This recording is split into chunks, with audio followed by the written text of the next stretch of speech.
दोस्तों आज आपको सुनाता हूँ मैं विक्रम और बेताल की कहानी का पहला भाग।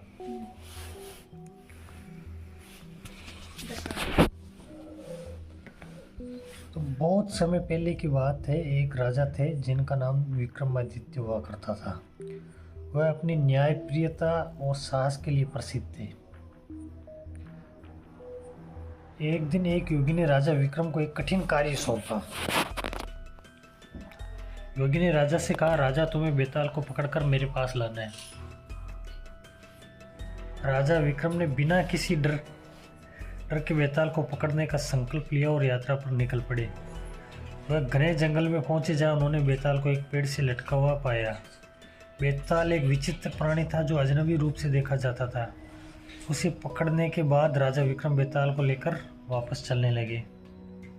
लेकिन जैसे ही राजा विक्रम बेताल को लेकर चले, बेताल ने अपनी चतुराई से कहा, राजा विक्रम तुम मुझे लेकर जा रहे हो, लेकिन रास्ते में तुम्हें एक कहानी सुनाऊंगा। मैं तुम्हें एक सवाल पूछूंगा, अगर तुम सही उत्तर दोगे तो मैं तुम्हारे साथ आऊँगा, लेकिन अगर तुमने जवाब नहीं दिया या गलत जवाब दिया तो मैं भाग जाऊँगा।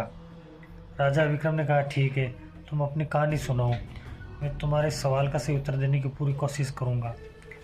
बेताल ने अपनी कहानी शुरू कर दी।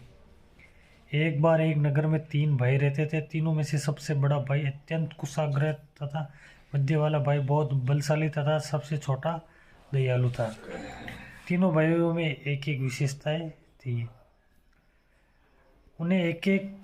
तीनों भाइयों को एक विशेष कार्य सौंपा गया। उन्हें एक एक करके चुनौतियों का सामना करना था। अब बेताल ने कहानी सुनते हुए राजा विक्रम से पूछा, बताओ इन तीनों में से कौन सबसे महान था। राजा विक्रम सोचने लगे। बेताल के सवाल का उत्तर देने से पहले ही राजा विक्रम ने उसे पकड़ने की इच्छा से अपना वचन तोड़ने का मन किया, लेकिन फिर भी उन्होंने सही उत्तर देने का निर्णय लिया। वे सोचते हुए उत्तर दिए, जो छोटा भाई था वह सबसे महान था, क्योंकि उसकी दयालुता ही सच्ची महानता है। जैसे ही राजा विक्रम ने उत्तर दिया, बेताल अचानक उड़कर पेड़ पर लौट गया और बोला, तुमने सही उत्तर दिया है, लेकिन तुम्हारा वचन तोड़ा है। तुम मुझे पकड़ कर ले जा रहे थे, अब तुम फिर से जंगल में जाना होगा। राजा विक्रम को फिर से बेताल को पकड़ने के लिए जंगल में लौटना पड़ा और ये कहानी यहाँ से आगे बढ़ती है। तो दोस्तों संक्षेप में ये था राजा विक्रम और बेताल की कहानी का पहला पार्ट। और आगे की ऐसी कहानियाँ जानने के लिए हमारे चैनल को सब्सक्राइब कर लीजिए, वीडियो को लाइक कीजिए। धन्यवाद।